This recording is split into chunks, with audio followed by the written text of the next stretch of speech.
So, so you guys know, every other week we do staff training, basically, with our staff. So we're trying to refine our palate as much as possible, talk about nuances, what we do well, what we're doing not well, what other people are doing. So sometimes we'll try other people's stuff, compare it with our stuff, or just try their stuff. So today we're going to try 3 of our bars.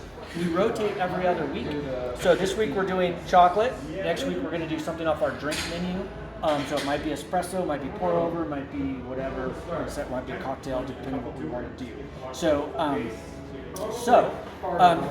there's some flavor wheels here. So if you guys want to kind of look through those, so when we're tasting chocolate, there's a lot of nuance to it if you kind of eat it slowly and absorb the nuance. So when you're eating chocolate, there's 2 types of people that way they eat chocolate that are categorized. There is. Well, I can't remember the term you use, but it's like the slob? the consumer. They'll just like chow it down. This is actually the technical term. So there's chewers and there's suckers. Okay? So the chewers, when you just chew it and eat it, a lot of those flavors are sort of, you're kind of just bypassing them, right?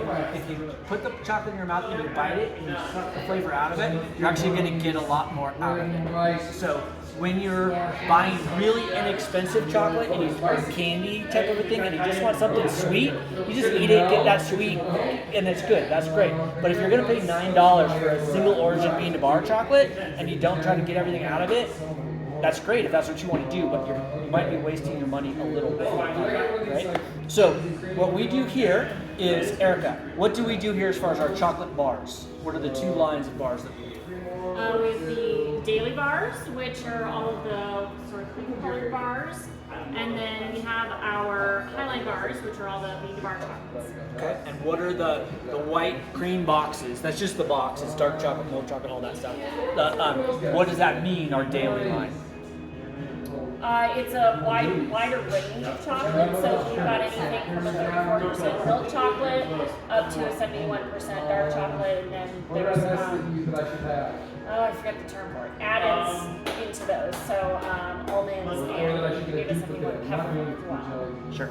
So the technical term for that is when you put something into any sort of chocolate, a nut, toffee, peppermint bark, whatever it is, an inclusion. Right. It's called an inclusion.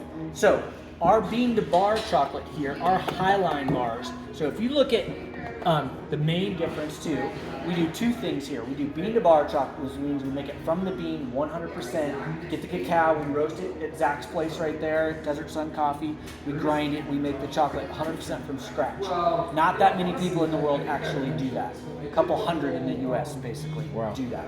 So the other avenue of it is, will you grab me a Calais bag?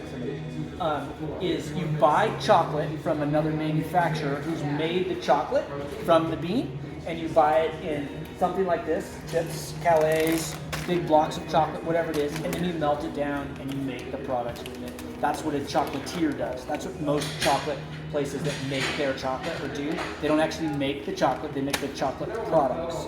So all the products in here we make, that's what the chocolatiers do.